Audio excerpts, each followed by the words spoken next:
Since 2003, this is the Sports Source, East Tennessee's #1 sports talk show. Presented by Pipe Wrench, and by Junk Be Gone, and by the Garza Law Firm. With your host, John Pennington. The Sports Source starts now. Good Sunday morning. Welcome into the Junk Be Gone studios for the Sports Source today. Hey, we were going to talk about a great week in Tennessee basketball. You knock off the #1 team, but instead we'll talk about a bad week for Tennessee basketball when you go up and lose in Lexington. It is the first time, I think, in more than a decade that they've lost 2 regular season games in the same year to Kentucky. We'll get into all that. We're also going to show you what has gone wrong in February.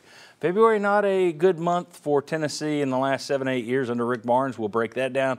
But what is the problem? Well, we've done the numbers. I'll show you the problem. There's no question what the problem is since February started. But how do you diagnose what the problem is? We'll get into that. So we got a lot to talk about, plus we'll have a little bit of fun. Everybody in the world is talking about SEC, Big Ten. Should this team be there? Should that team be there? We're going to have fun with that. We'll do that a little bit ourselves. Sometimes you just need one for the host, a little fun day. That's what we're doing. So let's get into it. Our first segment of today's show is brought to you by our friends at the Garza Law Firm. They say reputation is everything. And boy, that is true for attorneys. You want local legal representation that is proven and trusted. That's how you describe Marcos Garza and the Garza Law Firm. Proven, trusted, local. Anywhere in East Tennessee, you can call the Garza Law Firm and get them to help you with whatever jam you found yourself into. Garza Law. Get in touch with them this week. All right, let's welcome into the guys I get in touch with when I'm in a jam, which is basically every couple of minutes. Chuck Cavaleris, longtime sports writer here in the community. Chuck, thanks for being with us. Great to be here, John. Vince Ferrara from 99.1 The Sports Animal. Vince, thanks for joining us. Great to be with you.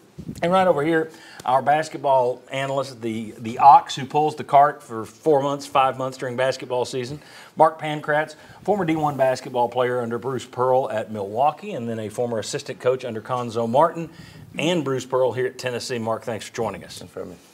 And I'll bring back a bad memory for you because I think 2011, 2012 was the last time Tennessee, and I was media guiding it last night. So 2011, 2012 was the last time Tennessee played and lost both regular season games to Kentucky. There was a couple of years where they only played them once. Remember when the SEC did that? You only lost one. But I think this is the first time since 11, 12, Conzo Martin's first year. It has been a while. Rick Barnes typically has had John Calipari's number, not this season. Tennessee beats Alabama, as I said, to open. And then they followed up with a loss at Kentucky. I can't say that I'm surprised in the least. Tennessee now 20-7 overall. They're 9-5 in the SEC, still tied for third place. Mark, we'll start with you. Big takeaways from yesterday, or if you want to just look at the week at large, I'm sure we'll cover that as well. Your thoughts coming out of that loss at Lexington?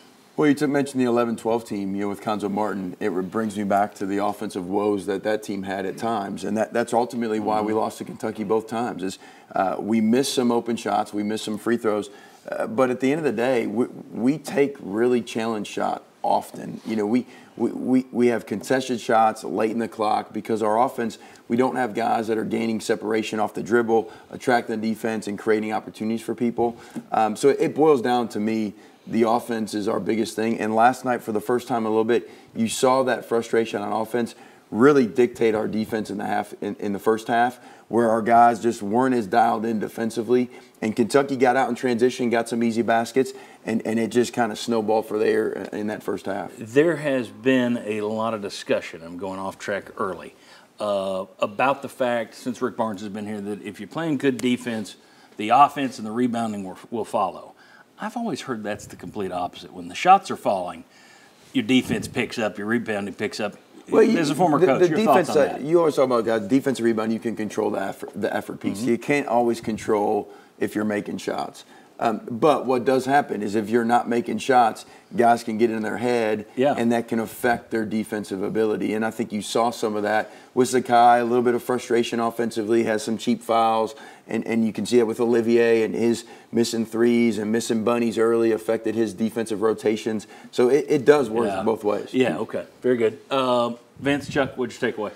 Well, I think there's both a mental and a physical component to this. I think this team looks tired to me. Now, there's times where they're able to get out of it and have those moments and rise up and feed off of the emotion of the game. Alabama was one example of that. But home crowd helps when you're need the second win. They provide it. Absolutely. But I do think the offense has impacted the defense. And then when you're so reliant on the defense and then you have to work so hard, because, and Mark has outlined it, you guys have on the show as well, how this team doesn't get easy points. Yeah. Everything is a grind from start to finish.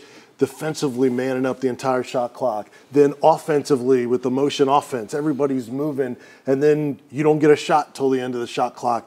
Everything is a grind for them, and I think there's moments where mentally and physically kind of wears you down at times, and then, you know, those runs can get away from you. As we showed last week, you're top 25 in the nation in steals, you were top 30 in the nation in turnovers forced, and yet you're bottom 100 in the nation in terms of fast break points. So in other words, you get the turnover, and then you slow it down and walk it up the court and give yourself a tougher offensive possession. Yeah. Chuck. Well, I thought Tennessee lost the game in the first half. You start out, you hit 1 of 11 from the field, but yet you're still only down 8-2. But that was a chance to really, you got to get off to a good start in some of these games on the road. Kentucky's just, you know, more athletic. They were, I think their length bothered Tennessee. And then I know you'll get into it later. You got to start knocking down some of these free throws. Well, let's do it right now, because you talk about the way Kentucky plays. They're big. They play inside. You're going to get a lot of free throws, and they do. And they did yesterday. But Tennessee would have had 18 if they had not missed the front end of 4 1-and-1s. They shot. They're typically a 71% free throw shooting team for the year. They shot 28% yesterday, Mark. Including they missed, their last 8? Well, no, I know they were at least at one time 0-6 in the second half. Yeah. You can't come back. When you're down 10, you cut it to 58-50, right? But you can't continue that momentum if you can't knock down free throws. So the difference is, I think, in a lot of teams in the SEC, even Florida, right, with Castleton, they're attacking the rim. They're getting the ball in the post, and they're getting to the rim with their post players. Kentucky's driving the ball to the basket. They only shot 8 3-pointers, getting the ball inside to Sheboy. Our motion offense, we don't have guys other than Ziegler, who struggled at times to finish inside. We don't have guys that can attack downhill. Even Olivier, when he gets the ball in the post, the games that he's scored more points, he's hitting fadeaway jump shots. He's hitting 15-foot jump shots. So these teams are getting to the free throw line more because their MO, ball screens, driving the ball to the basket, getting the ball inside and going to the basket, as opposed to Tennessee with that motion offense, it's more down screen, fade screens, actions that's going to lead to jump shots. And everybody, maybe not everybody, I would say 90% of the SEC teams are more athletic than Tennessee. We play really hard, but we are not as athletic as a lot of the SEC teams. Which, that's interesting, because all we hear is, well, another 4-star, another 5-star, another 5-star, another 4-star. So are they getting unathletic 4-stars and 5-stars? Well, you had 2 5-stars out with injuries, correct? Well, you see, yes, true. Okay. But this is I understand. This is an every February thing. Even we're going to show that. But Meshac's really improvement here is he is athletic. Yeah. He is a guy that can get out and defend an SEC type guard. And you've seen his evolution, whereas Josiah, not so much, not as athletic. You see Vescovi, not as athletic. Euros. I mean, there's guys that aren't as athletic as some of these other SEC teams, and that's why they're getting out in transition and causing us some problems. Bigger question then, that makes me wonder what they're looking at on the recruiting trail, because I'm going to stop looking at 5-star and I'm going to start deciding whether or not somebody's athletic. If I'm looking around the SEC and everybody's more athletic, maybe we need to recruit a better athlete. Can they play defense? See, that's if that's all you're looking at, how can I turn this into a defensive player? Then you need to hire somebody to help you recruit.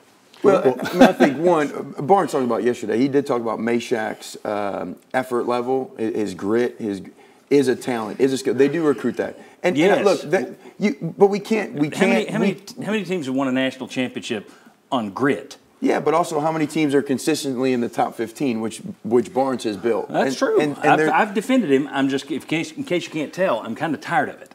Yeah, but I'm over it. Right. I mean, and I get it. But there is, he has done a really good job, in my opinion, of recruiting. Now, they got to get guys that consistently make more shots, get some guys that can attack the rim. But you look at what B.J. Edwards did in high school. There was a lot of people would have thought he would be doing what he, because guys that he competed against, they're playing on Kentucky, giving us 15 points a game. Right. They're playing at Florida. Like, these guys have done that. They're just, Julian, I mean, he was out yesterday, but they've recruited these type of guys. But the offense, if the offense doesn't allow them to be in positions to use that skill set, that's the problem. And real quick, I think Tennessee's Achilles heel is post. I really do. Post offense yesterday, your three main post players, 30 minutes, 6 points. Euros doesn't score. Now tell me how you're going to go on the road and beat Kentucky if you're not making shots when you're not getting more out of your post players. Okay, let's carry this over because I want to continue with that in the next segment. Let's tell you what's coming up on this show very quickly. What seed will Tennessee earn? We'll look at the remainder of their schedule. Mark just touched on it. Is an offensive assistant needed? Mike Schwartz was their de facto defensive coordinator. Is it time to hire an offensive coordinator? How would we have expanded the SEC? We'll have a little fun. Plus, remembering UT legends. One passed away this week. We'll talk about a couple of them, plus much more.